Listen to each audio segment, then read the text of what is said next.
Dunia sepak bola kembali dikejutkan dengan munculnya kabar mengenai rencana turnamen internasional alternatif yang disebut-sebut akan mempertemukan negara-negara yang gagal lolos ke Piala Dunia 2026. Mulai dari Italia, India, Nigeria, Chili, Kamerun, Rusia, Cina, Serbia, Yunani, Peru, hingga Indonesia yang disebut sedang mengalami perkembangan pesat dalam beberapa tahun terakhir. Kini menarik untuk ditunggu. Apakah turnamen alternatif tersebut benar-benar akan diwujudkan atau hanya sebatas wacana yang berkembang di media sosial?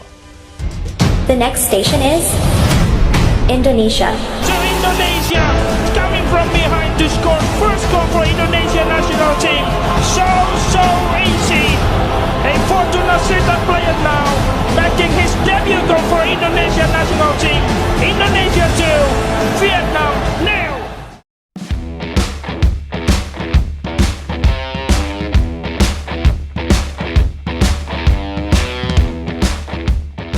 Menurut sejumlah laporan dan pembahasan di media sosial sepak bola internasional, Rusia dikabarkan tengah mengeksplorasi konsep sebuah turnamen global yang memberikan kesempatan bagi negara-negara kuat yang harus kehilangan tiket menuju panggung terbesar sepak bola dunia. Turnamen ini disebut sebagai bentuk dukungan bagi negara-negara yang memiliki sejarah besar, kualitas pemain tinggi, namun harus tersingkir dalam proses kualifikasi Piala Dunia. Dengan kata lain, negara-negara yang gagal lolos tetap bisa mendapatkan kompetisi internasional dengan level yang tinggi. Sejumlah nama besar mulai dikaitkan dalam wacana tersebut, mulai dari Italia, India, Nigeria, Chili, Kamerun, Rusia, Cina, Serbia, Yunani, Peru, hingga Indonesia yang disebut sedang mengalami perkembangan pesat dalam beberapa tahun terakhir. We Soccer Memes, media olahraga besar asal Inggris, menyebut Rusia akan bergerak cepat untuk mewujudkan turnamen ini. Bagi banyak penggemar sepak bola, konsep seperti ini dianggap sangat menarik karena banyak negara berkualitas yang harus absen dari Piala Dunia akan tampil di turnamen ini. Di turnamen ini, Italia misalnya, merupakan juara dunia 4 kali yang secara mengejutkan kembali gagal tampil di Piala Dunia. Sementara negara-negara seperti Serbia, Kamerun, Nigeria, dan Chili juga memiliki sejarah panjang dalam kompetisi internasional, serta kerap menjadi lawan yang sulit bagi tim-tim besar dunia. Namun, salah satu nama yang paling mencuri perhatian tentu adalah Indonesia. Meski belum memiliki rekam jejak yang besar di sepak bola dunia, Timnas Indonesia disebut menjadi salah satu negara yang masuk ke dalam daftar undangan Rusia. Hal ini tentu bukan tanpa alasan, sebab Timnas Indonesia saat ini sedang berada dalam fase perkembangan yang sangat positif di bawah pelatih asal Inggris, John Herdman. Transformasi permainan Garuda dalam beberapa tahun terakhir membuat Indonesia mulai mendapatkan perhatian dari berbagai kalangan sepak bola internasional. Performa yang semakin konsisten serta peningkatan kualitas skuad membuat nama Indonesia semakin diperhitungkan di kawasan Asia, bahkan mulai dilirik oleh negara-negara lain di luar Asia. Tak hanya itu saja, sebenarnya Rusia sudah sangat ingin mengajak Indonesia untuk melakukan laga persahabatan sejak tahun 2025. Bahkan, berita tersebut saat itu sempat viral karena rasa antusias para fans terkait laga Indonesia versus Rusia. Namun sayangnya, karena saat itu Timnas Indonesia sedang disibukkan dengan agenda kualifikasi Piala Dunia, rencana tersebut akhirnya harus ditunda. Hal ini juga sempat diakui langsung oleh Ketua Umum PSSI Erick Thohir bahwa Rusia memang sangat ingin beruji coba dengan Timnas Indonesia. Oleh karena hal itu juga, dalam turnamen tandingan yang sedang digarap Rusia ini, nama Indonesia masuk ke dalam daftar yang mendapatkan undangan, karena memang sedari dulu Federasi Sepak Bola Rusia ingin beruji coba dengan Timnas Indonesia. Jelas, jika turnamen alternatif tersebut benar-benar terrealisasi, Indonesia akan mendapatkan kesempatan besar untuk mengukur kemampuan melawan negara-negara yang memiliki tradisi kuat dalam sepak bola dunia. Bayangkan jika Garuda menghadapi Italia dengan gaya bertahan, bahkan memiliki kekuatan fisik pemain-pemain Afrika, atau bertemu Rusia yang memiliki banyak pemain berkualitas dari liga-liga top Eropa.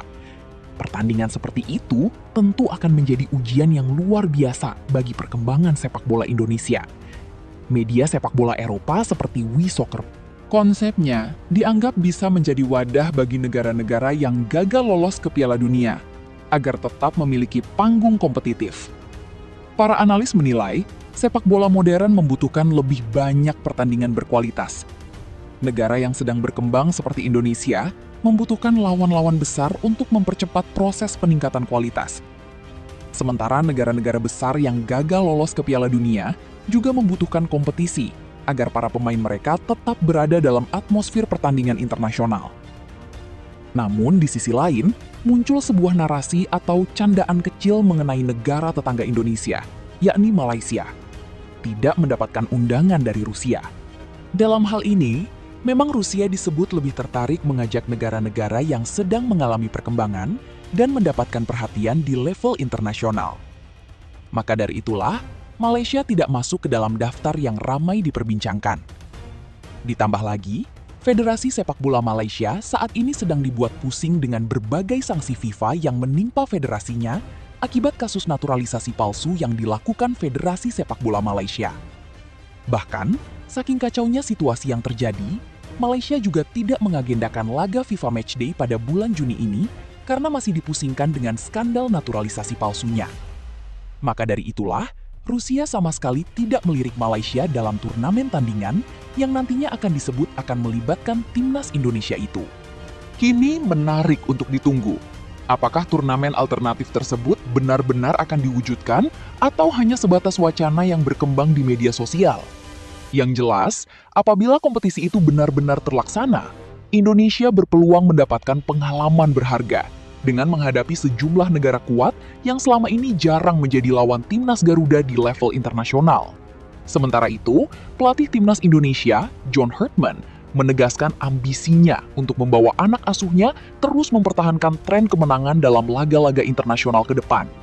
Guna mewujudkan target besar tersebut, juru taktik asal Inggris ini siap melakukan serangkaian evaluasi mendalam terhadap performa Rizky Ridho dan kolega. Skuad Garuda, julukan timnas Indonesia, berhasil meraih kemenangan 3-0 atas Oman dan 0-1 atas Mozambik dalam FIFA Matchday periode Juni 2026. Laga itu berlangsung di Stadion Utama Gelora Bung Karno, Sugibeka, Jakarta. Pertama, apresiasi untuk kerja keras skuad Garuda. John Herdman mengatakan sangat senang timnya meraih hasil maksimal dalam 2 laga FIFA Matchday. Kemenangan itu berkat kerja keras para pemain timnas Indonesia dalam persiapan dan laga. Kami mengalahkan 2 tim yang peringkatnya berada di atas kami dalam sebuah jeda internasional yang menurut saya sangat sulit, kata John Herdman dikutip Sabtu 13 Juni 2026. Bulan Juni selalu menjadi periode yang berat bagi para pemain, karena mereka baru menyelesaikan musim kompetisi yang panjang. Jadi sekali lagi saya bangga kepada para pemain, tambahnya. Kedua, tantangan masa depan. Pelatih asal Inggris itu mengatakan akan terus membuat timnya menjadi lebih tangguh ke depan. Pasalnya, timnas Indonesia akan ada agenda padat dalam waktu dekat. Tantangan besar berikutnya adalah menjaga tren tidak terkalahkan ini hingga Juli, Agustus, lalu September dan Oktober. Itulah standar yang sedang kami dorong bersama kelompok pemain ini, imbu Herdman.